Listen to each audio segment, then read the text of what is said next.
the whole Block! The kick's The kick is The Mountaineers are going to try to take it back to the big house. Johnson to the big house. 20, 15, 10. The Mountaineers have just beat the Michigan Wolverines. AppStateCentral.com weekly podcast. All right, good evening, and welcome to the second AppStateCentral.com podcast. As always, a big thank you to the Marching Mountaineers and the Appalachian Sports Network for providing the sound clips you just heard in the intro. This is Mike alongside my co-host, Bryden. Tonight we're going to go over the scrimmage held this past weekend at the 2012 Fan Fest at Kid Brewer Stadium. Take a look at how the depth chart is setting up as a couple key players get back to practice this week, and also announce the winner of the social media contest, of who will receive the 2 free tickets to the Mountaineers Showdown with Montana on September 8th in Boone. All right, yeah, thank you, Mike, and once again, thank you guys for listening. As always, if you guys want to interact with us during the show, you can do so by sending us a tweet at AppStateCentral or post on our Facebook wall at facebook.com/AppStateCentral. Part of the giveaway for the 2 free tickets to the Montana game that Mike just spoke about was communicating with us through those social media platforms. So we want to continue that and try to get more involvement with other fans. So please talk to us through the social net media. An announcement, we are in the works of getting a chat room for the podcast, so you guys can ask us questions through there as well. But until that is up, please use the social media because we want to continue to communicate with you guys. So I guess let's go ahead and start by reviewing Saturday's scrimmage. Both of us were fortunate enough to be there to attend. We were both tailgating in the stadium lot. We had a few visitors come by and introduce themselves and hang out with us. We had a pretty good setup going on. We had some AppStateCentral.com banners out, and we were just grilling out and having a few drinks and hanging out, enjoying Boone and the gorgeous weather. So one player that left a serious impression on both of us and probably all the fans that were in attendance was redshirt freshman Sean Price. He took the first play from scrimmage all the way to the end zone after getting behind the zone and outrunning the secondary down to the right sideline for a 75-yard touchdown. It was kind of a very exciting play for ASU fans who've been missing at football for the offseason, and from all what we've heard about Price and his potential as a replacement for Brian Quick, who's obviously our all-time leading receiver. So he faced some very high expectations, and to come out with that on a very first play, it was it was awesome to see. What were your takes on that, Mike? Yeah, I agree. It was it's one of those things where I think it's kind of natural just due to his build being 6'5" and 210 pounds, and a track guy that ran track in high school, and similar to Brian Quick, also only played 2 years of football at high school. At the high school level, I think those comparisons are, although they are lofty. It's a lot to live up to. It might not necessarily be fair to heap those kind of expectations on him, but it is the natural comparison.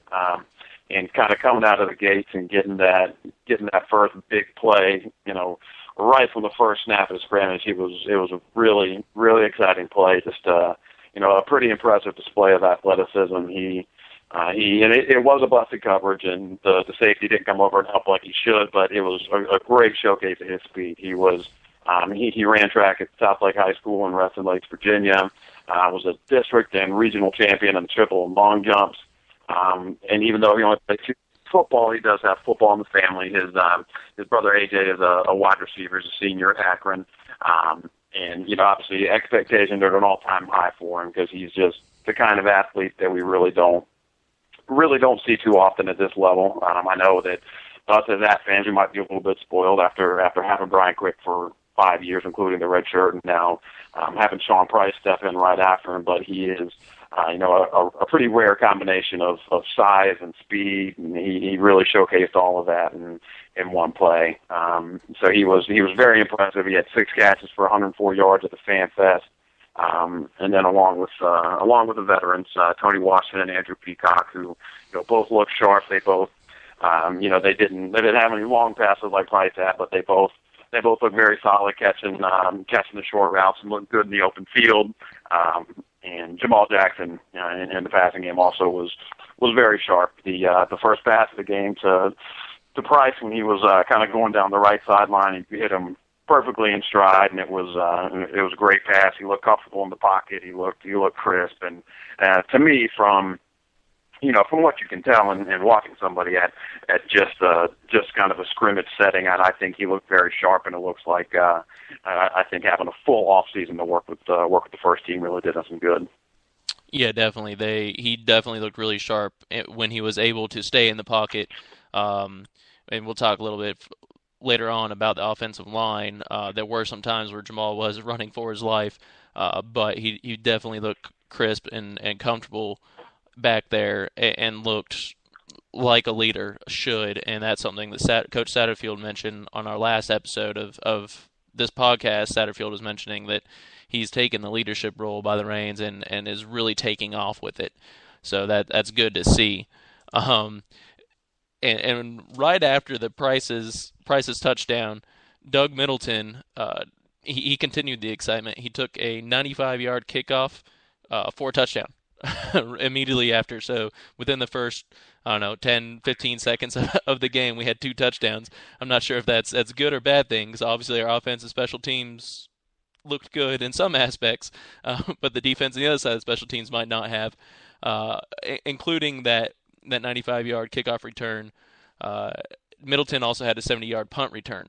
So the kid's got some wheels. Last year, Coach Moore mentioned that he might be the fastest player on the team, and he definitely shows that he's got the speed. I'm not sure he's the fastest player on the team anymore, but after Takoy Sumler transferred from Oregon, but Middleton he looks really good. He's added some weight in the offseason. He's now at 198 pounds, and he's practiced primarily at the star position. So he's got that hybrid linebacker, safety, defensive back going on, and he's got the body for it now. He was an all-conference track performer in high school in Winston-Salem at Parkland High School, and so he's clearly, like I said, got the speed that he needs to be that punt and kick returner, and he's got the athleticism needed to be that coverage man. And after the injury to freshman Dante Blackman, he's now expected to compete with Roger Walker, who started last year for most of the games, and freshman Aaron Craw, who's coming in to start a battle for the starting position opposite of Demetrius McCray, our All-American cornerback. So we've got a solid core of cornerbacks coming in who can compete, and Middleton, I'm expecting Middleton to have a very large part in at least the return game, if not more, this year. I definitely agree. It's one of those things where, you can look at, different guys 40 times or whatever it might be, but in terms of just football speed, Middleton was very, very impressive. He was a step faster than everybody chasing him, and there are a lot of fast guys on this team. So he definitely stood out. He looked, he looks, if nothing else, and I think that he will play a large role on defense, but I think with that performance, he definitely kind of solidified himself as a lead candidate for the returning responsibilities, and is obviously a big boost to our special teams unit, which is going to need it after seeing Travaris Cadet graduate last year, who did most of our kick return duties. And while we're kind of on the subject of special teams, I think another thing that will help us this year is the kicking game has been a little bit of a problem over the last couple of years. The decision was made in the offseason to have Sam Martin specialize a little bit more, where he's just going to be handling punts and kickoff duties, and deferring to Drew Stewart, the transfer from Marshall, to actually do the place kicking. But both those guys at their specialized duties looked really good at FanFest. Sam Martin had one, even though he did have one punt partially blocked, he still averaged 48 yards a punt on his 3 punts. Drew Stewart didn't miss an extra point and made both of his 2 field goal attempts from 43 and 49 yards. So between, the two of them, kind of splitting the kicking, and Doug Middleton looking strong in the return game, I think that, we should see an improvement in special teams. I think that getting Mark Ivy in there to kind of be a specialist and someone to work with the special teams is going to help that as well. Yeah, definitely. And I remember sitting next to you when that punt was partially blocked, and I was completely surprised that they sent in a punt block during a scrimmage. But it's good to see that they will be aggressive with it. And yeah, and I mean it was an aggressive play. It was a good. They put the punt block on and they got to him. But Sam Martin still showed you got quite a leg, and that somebody got a hand on it. And I think the punt that got blocked still went close to 35 or 40 yards. So yeah,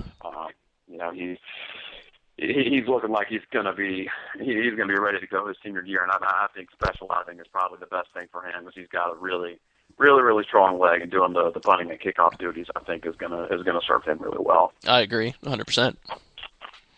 Yes, and then on to the running game.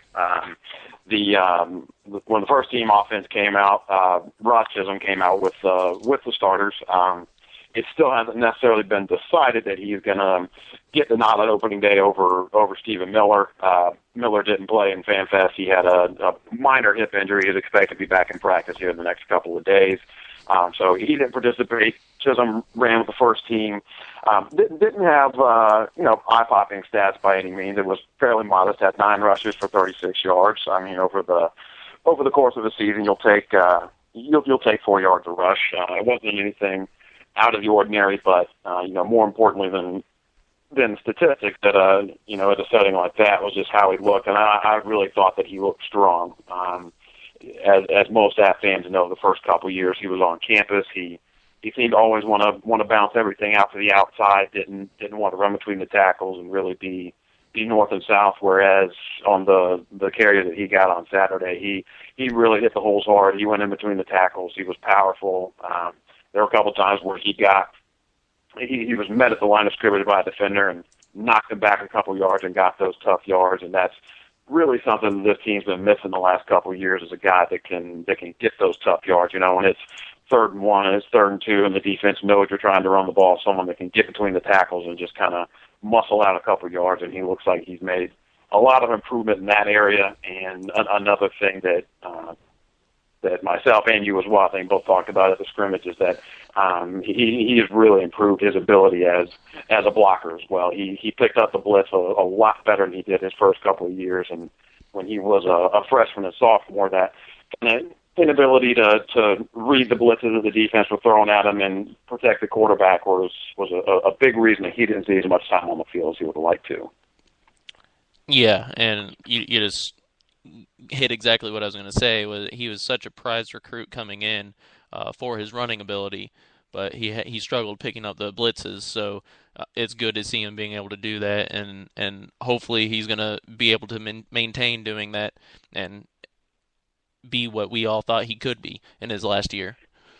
Yes, I agree. It's something where the running back is asked to do an awful lot in our offense, and a lot of that includes blocking responsibilities and kind of being able to read the play when they're called at the line of scrimmage. And that it's not the easiest offense for a running back. A lot's asked out of them, and that's something that is sometimes lost on the fans with all the great runs and running ability that people remember about Kevin Richardson and Devin Moore and guys like that. But they were also really, really great in the blitz pickup, and they understood the offense. And I think that after having a year off, which obviously, unfortunately, he didn't want. Nobody wants to be gone for academic ineligibility, but having a year to kind of step back and still practice with the team and watch from the sidelines, I feel like he made a lot of progress mentally over the last year.